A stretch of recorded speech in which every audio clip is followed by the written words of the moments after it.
Hey everybody, and welcome to a Carillion Experimental Foundry and Research instructional video. Today we're going to go over the entire production cycle from start to finish to give you an idea of what your production should look like and how to most effectively start those jobs.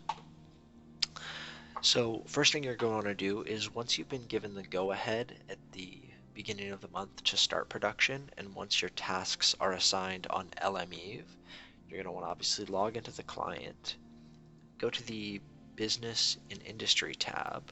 That's going to open this up here. So based on what your jobs are, likely you're going to be tasked with building a Tech 2 item. It's also going to entail the Tech 2 production, obviously, but also the Tech 1 production, as well as invention and potentially copying. So let's say you've been assigned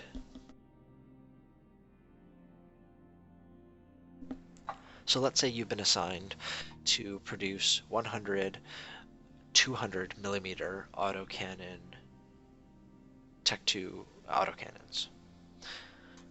So first things first, you're going to want to start your Tech 1 production, because on LMEve you'll have those three categories that we already talked about: Tech 1 production, Tech 2 production, and invention. So just quickly go here, type in 200 millimeter for the 200 millimeter autocannon. It's going to populate. For Tech 1 manufacturing, you're going to want to select the Tech 1 blueprint original. It's going to be the darker blue with the infinity symbol under the runs category. You can see material and time efficiency should be maxed out. Also ensure that it's at the POS, at the assembly array. For things like drones and ships, they'll be in the drone assembly array or the ship assembly array. Next thing you're going to want to do is put in your number of job runs. So like I said earlier, we need 100. Put that in. Input location is going to be production.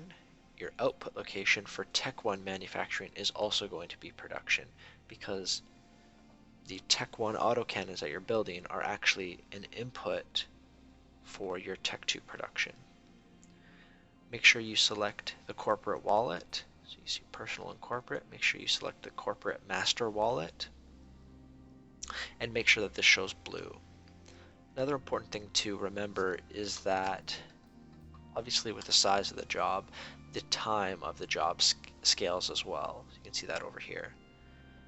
If you're assigned a larger batch of jobs, ensure that you're managing this job duration properly, because you don't want to be waiting to complete your Tech 2 production for Tech 1 production to finish. So maybe, let's say if you're assigned 2,000 jobs, do them in batches of 500 so that you can, every couple of days, you can start another batch of Tech 2 production. You're not having to wait the entire 8 days, because likely your invention runs will be shorter than your full production cycle. But again, for this example, we're just keeping it simple. So see, we just have 100 that we want to produce. All of our categories here are correct. We've selected the proper blueprint. We selected manufacturing. Everything looks good. You just press start, and there you go. Once you press start, it'll show up in the jobs tab, and all you'll have to do is wait. The next step of the process is going to be invention. In order to create a Tech 2 item, you need to invent off of a Tech 1 blueprint copy.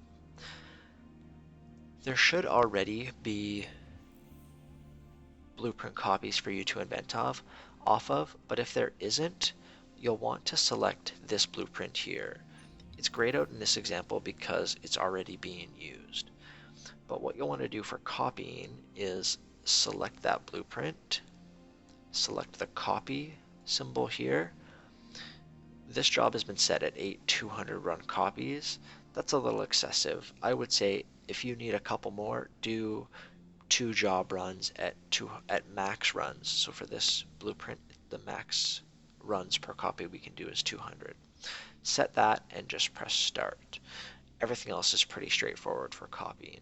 You'll want to make sure that the outcome of this goes to the invention room, so you can see that here. Helps keep your blueprints organized. So again, if you don't have blueprint copies and you need them, do a couple copy runs.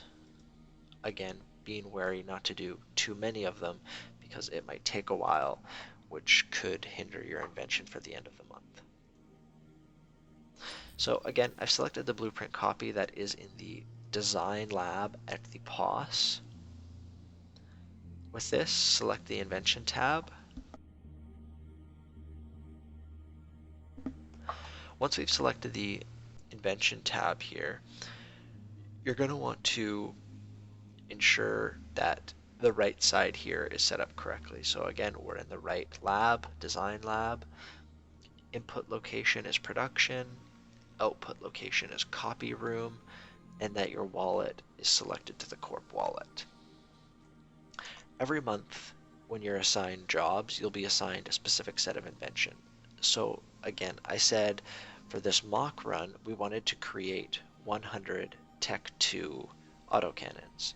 As part of that, you'll be assigned 30 invention runs for creating the Tech 2 blueprint copies.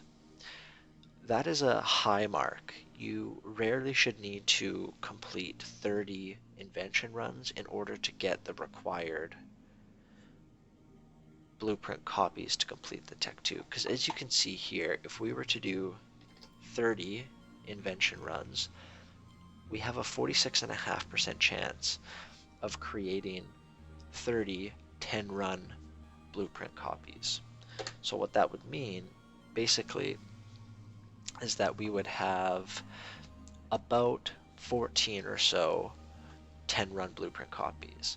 That would create 140 Tech 2 autocannons, but we only need to produce 100. So what you want to do is start out with half of your invention runs. So like I said, on LM Eve, you'll be assigned 30 jobs. Start with 15. Since we have 2 blueprint copies, I might be inclined to do 10 on one, start that job, and maybe 5 on another. Again, using your science jobs, the number of science jobs you can have running at once, in order to maximize your efficiency. Because this will be done in 8 hours, so maybe when you get home from work, this will be completed and you'll be able to start a couple Tech 2 runs. And then if this is 10, let's say, say this is 10, maybe it's 16 hours. So then maybe tomorrow morning before work or after work, whatever, you can come back and you'll have even more jobs to start there. So invention can be all about managing your blueprints and ensuring that you aren't doing too many, because if you're doing too many, you'll be overproducing, which will cost the corp more money, and the more it costs, the slower we're going to be at ramping up production and giving you more jobs. So again, once that's done, we'll start with half of our invention cycle, so 15 jobs. So let's say we just put it into one blueprint and did it as one job. So in a day's time, we come back, and for ease sake, let's just say 66% of these 15 jobs were successful. So that means we had an outcome of 10 Tech 2 blueprint copies, and those are 10 runs each, which means for the month we have a target of building 100 Tech 2 autocannons, and now we have the perfect amount of Tech 2 blueprint copies to facilitate that manufacturing. That would be ideal. Sometimes what happens though is obviously it doesn't happen like that. Let's say out of the 15, only 5 were successful. So you would want to, at that point, obviously, have those blueprint copies moved to start your Tech 2 manufacturing, but you'd also need to create, you need to start more invention runs. Sorry, let's use a better example. Let's say only 10 were, no, 5, let's say 5 were successful. Then you'd need to, in the end, you'd need to have another 5. Since the probability of success is around 50%. If you need to create 5 more Tech 2 blueprint copies, start an invention run of 10, not 101, 10. That reduces how many jobs you're doing, but should, based on your success probability, get you enough Tech 2 blueprint copies to complete your production run. The reason we don't want to do all of our invention runs is data cores are expensive. They're also hard to buy in terms of getting them at a good cost quickly. So the less we can use, the better it is for producing more. Once this is completed and once your blueprint copies are in the copy room, notify a staff member and they will move the blueprint copies to the assembly array where you can start Tech 2 production. So, like I said, your invention jobs have been completed, your Tech 1 manufacturing has been completed. Now let's start looking at Tech 2 production, the last step. So again, all you have to do is type in the name of the item you're producing and it'll populate. Important to not use blueprints that are based in station. They may have some of the input materials or maybe all of the input materials, but because it's not being produced at station, it costs more in terms of ISK cost, as well as we're not getting bonuses from the POS, so it costs us more in material. You can see here if we were to do 2, it's going to cost us like 10 morphite, 16 thermonuclear trigger units. And it's the same the other way around. I think it's only for Tech 1, but regardless, you'll want to make sure that you're doing the production at the POS because that's going to be where the input materials are going to be. So you can see here, if it's selected the proper blueprint that's at the POS in the assembly array once it's been moved. This only has 2 runs, but let's say it has 10 runs. What you would do, set 10 runs. Input materials are going to be in production. Your output location for Tech 2 production should be the output hangar. That way it's easy for a staff member to come along, quickly pull everything out of inputs, and send it off to market. Again, make sure to use the corporate wallet.